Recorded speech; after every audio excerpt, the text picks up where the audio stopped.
وہ جلدی سے واقعہ 2 منٹ میں۔ حضرت خواجہ نصیر چراغی دلی اپنی خانقاہ سے نکلے، باہر پہنچے، ایک غریب عورت کی جھوپڑی کے قریب سے گزرے، اندر سے برتن کے گرنے اور گرنے کی بنیاد پر تیز آواز آنے کی آواز سنائی دی۔ سب گزر رہے تھے، کوئی نہیں رکا، مگر خواجہ نصیر رک گئے۔ رک کر اپنے مریدوں سے کہتے ہیں، خادموں سے کہتے ہیں، یہ آواز کہاں سے آئی؟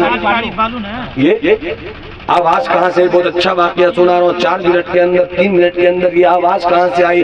کسی خادم نے کہا، سرکار تشریف لے چلے، یہ ایک غریب یہودی عورت کا گھر ہے جس کا شوہر انتقال کر چکا ہے، اتنے پیسے نہیں ہیں اس عورت کے پاس، چھوٹے چھوٹے بچے ہیں، 3-4 گھروں میں یہ جھاڑو دیتی ہے، برتن مانجتی ہے، ادھر کچھ کرتی ہے ادھر کچھ کرتی ہے، اپنے بچے کو کھلاتی ہے، اتنا پیسہ بھی نہیں بچتا ہے کہ مغرب کے بعد اپنے گھر میں چراغ جلا سکے،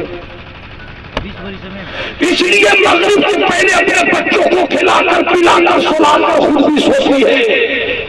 تنہائی میں ہو سکتا ہے، اندھیرے میں ہو سکتا ہے، کسی چیز کی ضرورت محسوس کی گئی ہو، گھر کا کوئی بچہ اٹھا ہو، برتن دکھا نہیں ہو، برتن سے بچہ یا گھر کا کوئی آدمی یا وہ عورت ٹکرا گئی ہو، اس لیے برتن کے گرنے کی آواز ہے۔ خواجہ نصیر نے دل ہی دل میں کہا، تمہیں اس آواز میں برتن کا گرنا دکھتا ہے، مجھے تو اس آواز میں کسی ٹوٹے ہوئے دل کی آواز سنائی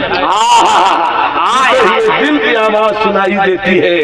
جالا تک کہیں اور پلٹ گئے، اپنی خانقاہ میں آئے، خانقاہ میں بلایا اپنے خادم خاص کو، اور کہا جتنے بھی چراغ گھر میں جلتے ہیں سب لے کر آؤ، خانقاہ میں جتنے بھی چراغ جلتے ہیں سب لے کر آؤ۔ سارے چراغوں کو لا کر رکھ دیا گیا۔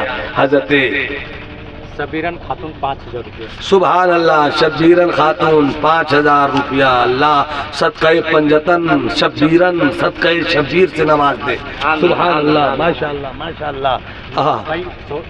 200 روپیہ ہمارے یوسف بھائی رضی اللہ سلامت رکھے۔ حضرات، حضرت خواجہ نصیر چراغ دلی وہیں سے پلٹ گئے، خانقاہ آئے، خادم کو بلائے، سارے چراغ کو لے کر آؤ، سارا چراغ رکھ دیا گیا۔ سارے چراغ میں جو سب سے بڑا چراغ تھا، خواجہ نصیر کہتے ہیں، سنو، کل سے یہ چراغ میری خانقاہ میں نہیں جلے گا، اس غریب یہودی عورت کے گھر میں جلے گا۔ اسلام محبت کیسے بانٹتا ہے، اس کو سمجھنے کی ضرورت ہے۔ عصر کی نماز کے بعد فوراً اس گھر میں چراغ پہنچا دینا۔ جیسی عصر کی نماز دوسرے دن پڑھنے کے بعد اس نے چراغ اٹھایا، فوراً کہتے ہیں، نصیر صرف چراغ مت لے جاؤ، تیل بھی ڈال لو۔